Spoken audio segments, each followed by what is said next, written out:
Train वाले गरीब ससुराल में अमीर बहू का गृह प्रवेश। गुड मॉर्निंग मिस्टर सरगम। गुड मॉर्निंग अनन्या मैडम जी। डैम, तुम्हारी इन्हीं अदाओं पर तो मैं हर बार अपना दिल हार जाती हूँ मेरे प्यारे सरगम। अनन्या ऐसा सोच ही रही होती है, तभी उसका पिता अनंत सूट बूट पहने चला आता है।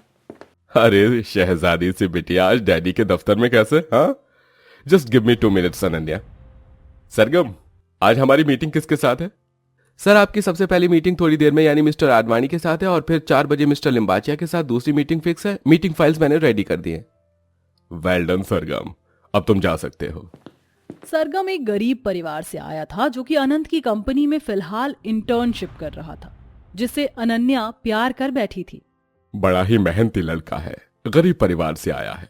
मैं चाहता हूं अनन्या कि तुम भी अपने पिता की कंपनी ज्वाइन करो। तुम हो कि सुनती नहीं? खैर ये बताओ, how was your trip? Fantastic daddy.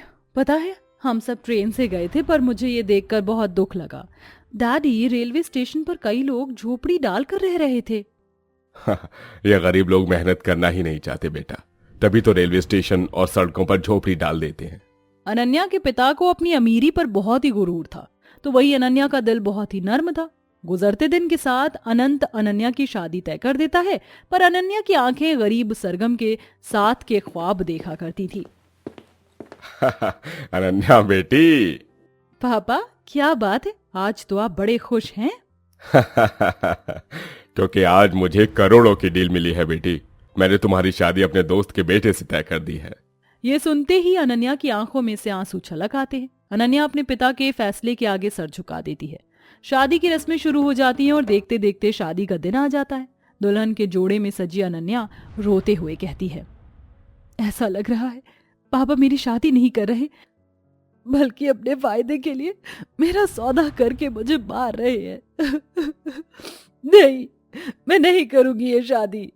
Ananya शादी से भागकर सरगम के पास आती है, जहां सरगम उदासी जताते हुए बोला, अनन्या जी, आप आज तो आपकी शादी है और आप यहाँ?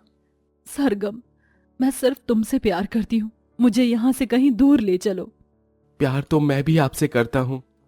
सरगम के इजहार करते अनन्या उसके गले लगकर फूट फूट कर रोने लगती है। चलो सरगम, हम शादी कर लेते हैं, पापा मुझसे बहुत प्यार करते हैं, तुम देखना वो मान जाएंगे। सरगम अनन्या के संग 7 फेरे लेता है। दोनों शादी करके अनंत के पास आते हैं। क्या अच्छा सिला दिया तूने अपने पिता की छूट और प्यार का।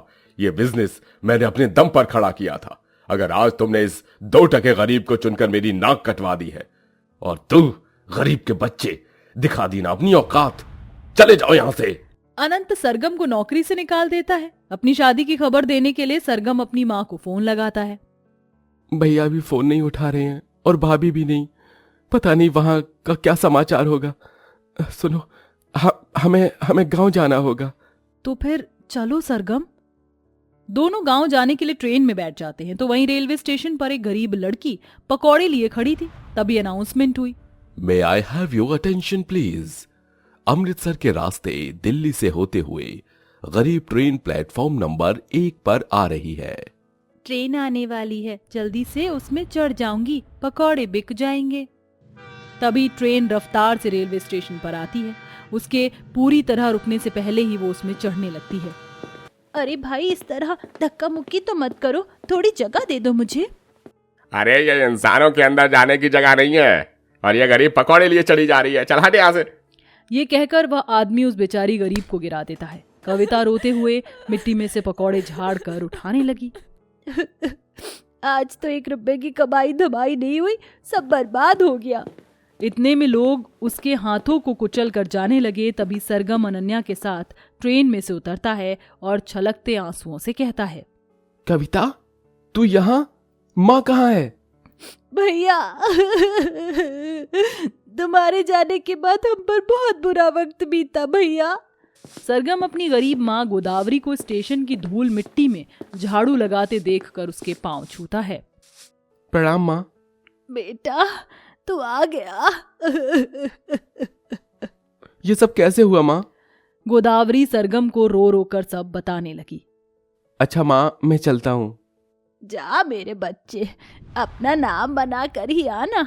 अच्छा भैया, अच्छा भाभी, मैं चलता हूँ।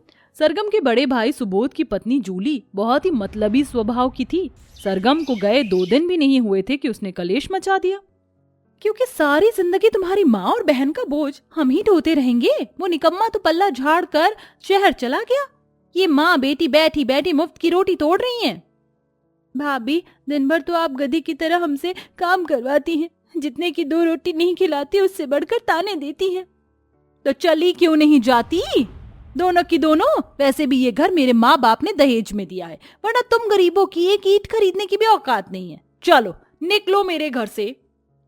जूली दोनों को तपती धूप में घर से धक्का देकर निकाल देती है। दोनों माँ बेटी दर दर भटकते हुए रेलवे स्टेशन पर आ पहुंचती हैं, मगर वह भी स्टेशन मास्टर वहां नहीं रहने देता। और कितना भटकाएगा भगवान, हम गरीबों के भाग्य में घर नहीं। तभी स्टेशन से दूर एक पटरी पर उन्हें पुरानी सी ट्रेन की बोगी दिखी और दोनों उसी के अंदर रहकर रेलवे स्टेशन पर 2 वक्त की रोटी के लिए मेहनत करने लगी। एकाएक गोदावरी की नजर नई नवेली अनन्या पर गई। सरगम, ये कौन है? माँ, ये तुम्हारी बहू है। प्रणाम माँ जी। खुश रहो बहू, चलो घर चलो। गोदावरी अपने बहू बेटों को ट्रेन की बोगी में ले आई, जिसके भीतर बिछौने के नाम पर एक फटी चिटी चादर, ईंटों का चूल्हा और थोड़ा बहुत सामान था। मगर इस सब से बढ़कर गोदावरी का दिल बहुत बड़ा था। यहीं रुको बहू, मैं अभी आई। गोदावरी एक लोटे में चावल रखकर आरती की थाली सजा लाई। भाभी के स्वागत के लिए फूल भी तो चाहिए होगा, पटरी से तोड़ लाती हूँ। इतने में कविता भी बिछी पटरी लाइन से फूल तोड़ कर ले आती है और गोदावरी ने अपनी अमीर बहू का खुशी दिल से गृह प्रवेश कराया। बहू, दाहिने पैर से कलश गिराकर गृह प्रवेश करो। जी माँ। अनन्या के अंदर आते ही असमंजस से गोदावरी ने कहा।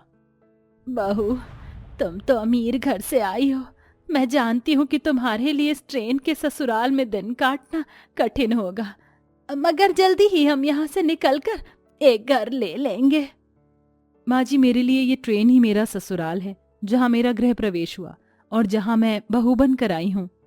अनन्या ने पूरे मन से सरगम के परिवार को अपना माना, बल्कि ट्रेन के ससुराल को भी स्वीकार लिया। देखते देखते रात हो गई।